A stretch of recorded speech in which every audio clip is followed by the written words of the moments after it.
Hey everybody, welcome to the pull list for June 12th, 2013, presented by longboxradio.com. The microphone was being a real ass this week, so it's Lee Unplugged, so if the sound's a little off, you know why. It's a very, very busy time of year for me, of course, as someone who works in the video game industry. It is E3, and while I didn't go this year, it's definitely kept me busy around the office and whatnot. But I did find time to, of course, buy the first 50 issues of Savage Dragon. From a friend. Mike's girlfriend from the podcast actually knew someone who was getting rid of them, so I'm the proud owner of all this for 40 bucks. Yeah.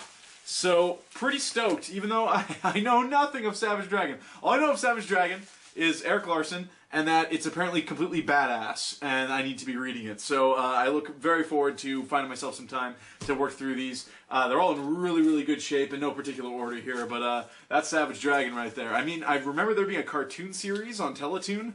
I remember him crossing into other books like Spawn or the Max and stuff back in the day. Sonic at one time, I remember there was a crossover, but aside from that, I know nothing of the characters. So I'm going to get learned with this stack of Savage Dragon. So Savage Dragon. So thank you very much to Rachel for that. Otherwise, the books this week, we have Buffy the Vampire Slayer. This is number 22 of Season 9. Again, not a book I read, the girlfriend reads them, and as you can see over here, she's quite a few issues behind, actually, so I don't even have an update as to what's happening in this book, but that's from Dark Horse right there. Moving on to DC, we have Batman, the highly anticipated Year Zero from Scott Snyder and Greg Capullo.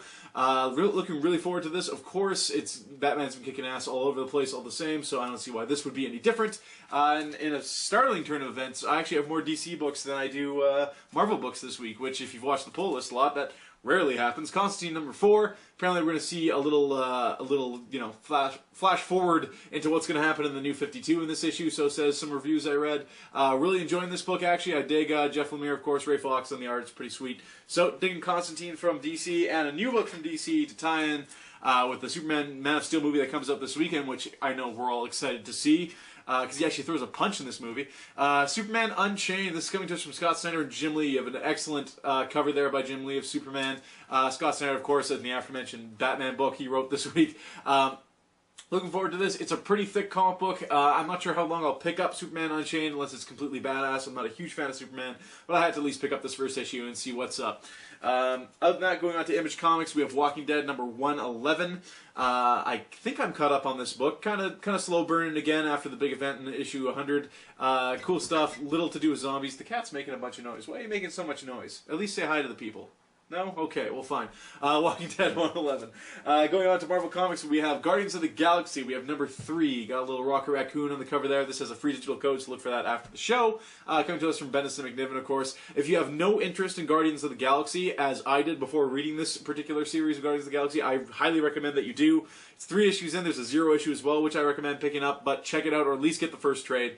Really, really cool. I'm stoked for the movie now. I love these characters. I don't know why I haven't partaken in them before. Moving on to Savage Wolverine. I picked up the first issue of this. It was exactly what I thought it was going to be. I think it was Frank Cho on that. And, it wasn't really my bag. But then Zeb Wells and Joe Mad took over as of issue 6. And Zeb Wells has got Spider-Man teaming up with Wolverine here.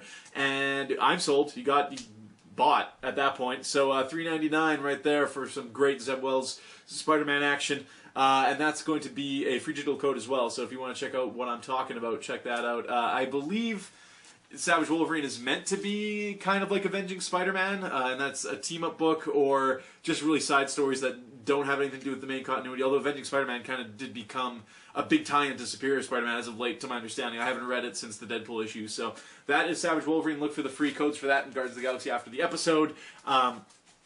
As far as the podcast goes, I know I'm apparently making a guest appearance on the Panels of Awesome podcast, which is Mike's other radio show podcast thing he does next Monday, so look for that. Otherwise, as far as Longbox Radio is concerned, we'll try to get you one sometime soon with E3 and stuff like that. We're probably going to record something regarding video games as well, our other love. So that is the pull list for this week. We'll see you again next week. Hopefully the microphone will be working. You'll be able to hear me a little bit better. We'll see you then.